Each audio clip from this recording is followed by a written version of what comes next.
Yo, I gotta have this. I have to have this. Welcome back to the channel, everybody. My name is Wade. We're gonna have a little bit of variety in this one. It's Friday, it's the weekend, and honestly, crypto is quiet. It's taking a nap. It's taking a nap. So in these moments, we just, we get creative. All right. And this popped up as I was scrolling through Twitter. Thought it was very interesting. It's part of a nice little collection called Sports XDC. It was actually just retweeted a few hours ago. And, we're getting ready. Preseason has already started. And the Lions, their first game is tonight. And if you've been watching the channel for a minute, squad up. All right. 11-12 wins this year. Doubt me. Go ahead. Put it down in the comments. But yeah, check these out, guys. We got Bryce. He's gonna be starting too. I believe their game is Saturday, tomorrow. All right, Jalen Waddle, Tua, that's a nice one. Bijan Robinson, okay, for sure. So it seems like they got a lot of the rookie class that came out, and then we got a few Jordans. Bo knows XDC, that's pretty cool. These Jordans NFT, Kobe Bryant. Yeah, man.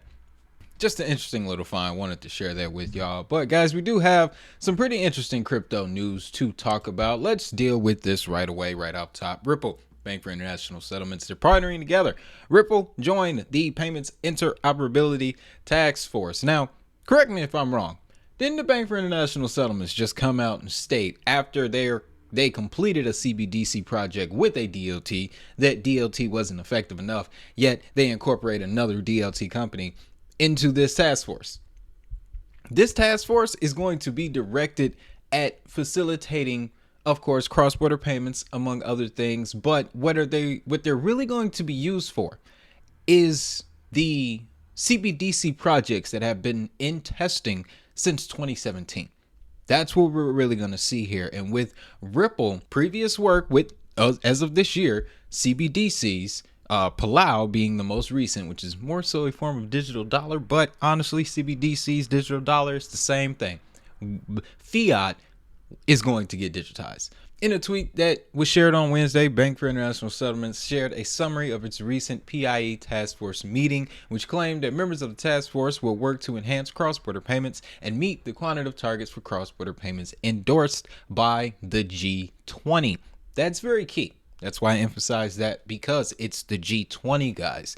It's these 20 nations that take their guidelines from this document right here. Okay, now we've covered this document before. Agenda 2022, Agenda 2023. There's no need for Agenda 2024 because, as you can see here, this is the final. This is the finalization of what's going on here, guys. Now, the FSB is finalizing its global regulatory framework for crypto asset activities to promote comprehensiveness and international consistency of regulatory and supervisory approaches. Taking into account the responses to the public consultation, final recommendations continue to build on principles that informed the consultative framework. Simply, these principles are same activity, same risk, same regulation. That means if no matter what the country is, if a crypto is transacting in a particular nation, it should be regulated the same way that it would be regulated in the US, in Japan, in Australia, Brazil. It doesn't matter. These recommendations are high level and allow for sufficient flexibility in jurisdictional authorities to implement them by applying relevant current regulations or developing new domestic regulatory frameworks. So this allows for, again, them to use this same activity, same risk, same regulation as a theme, a guiding framework to implement into their own individual regulations. So what we've started to see are things like this here. Federal Reserve creates program for banks engaging in crypto and DOT.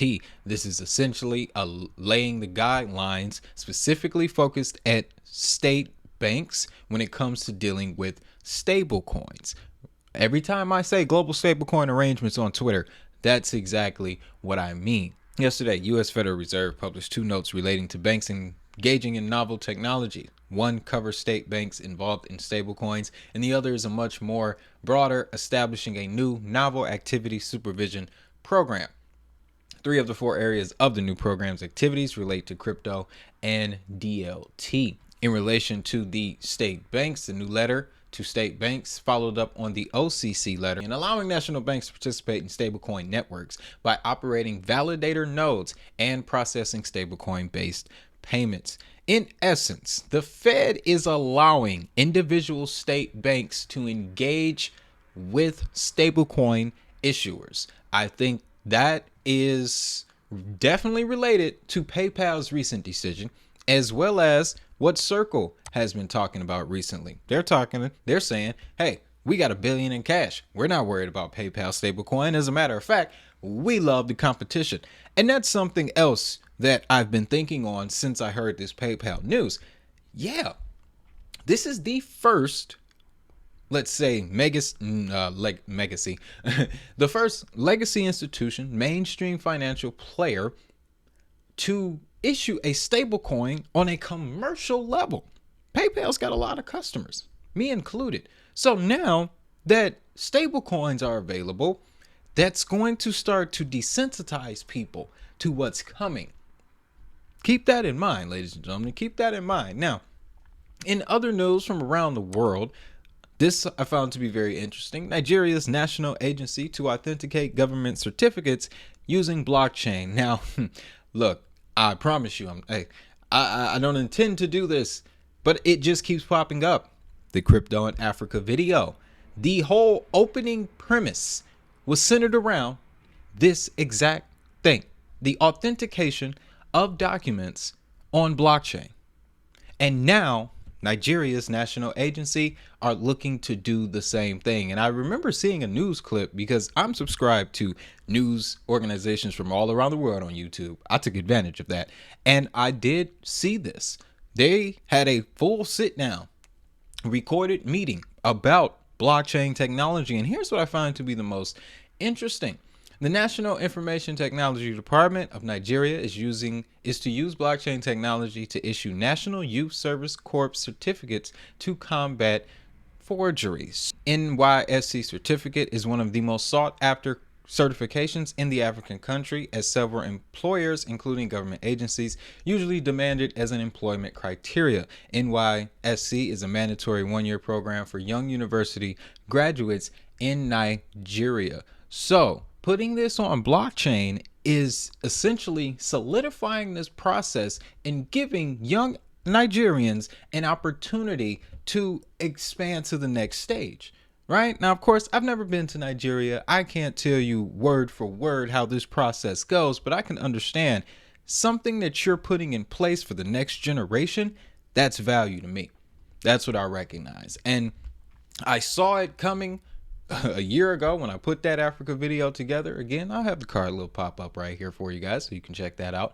It's a very interesting piece, and I love how it's just manifesting itself, right? It's manifesting itself. Now, in some more news here, Visa introduces a way to pay gas fees with your credit card. I've said this several times. They know something about those gas fees that we don't.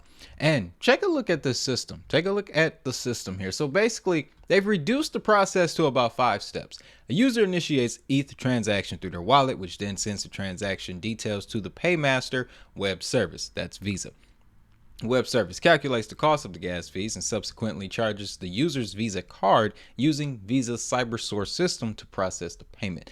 Following, the web service sends back a digital signature to your wallet, approving the payment. The approval is valid for a specific time window. Interesting. The wallet attaches the signature to the transaction and forwards it to ETH. The paymaster smart contract verifies the validity of the signature and covers the gas cost to process the transaction. This would honestly explain why PayPal made that decision to drop the stablecoin on Ethereum. It really would, ladies and gentlemen, because, like I said, they knew something about those gas fees that we didn't. And there have been whispers about Visa being able to do this going back as early as January of last year. I remember that vividly. And here we are.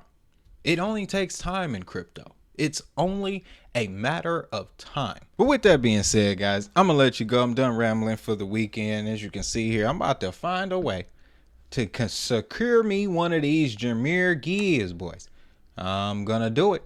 I'm going to do it. And while I'm here, I'm also going to see how easy it is to mint an NFT. I am upset at the fact that when I YouTube how to mint an NFT on such and such blockchain, I get nothing. So I'm going to fix that. With that being said, though, that's all I got for this one. If you found value in today's content, I need you to do a few things for your boy. Hit that like, subscribe, ring the notification bell so that way you don't miss the next one. And as always, I want you to have a great day, have a prosperous day. Most importantly, if that money is digital, so is the hustle. I'm Wade Teamer, and the Lions winning 13 games this year. I'll see you in the next one.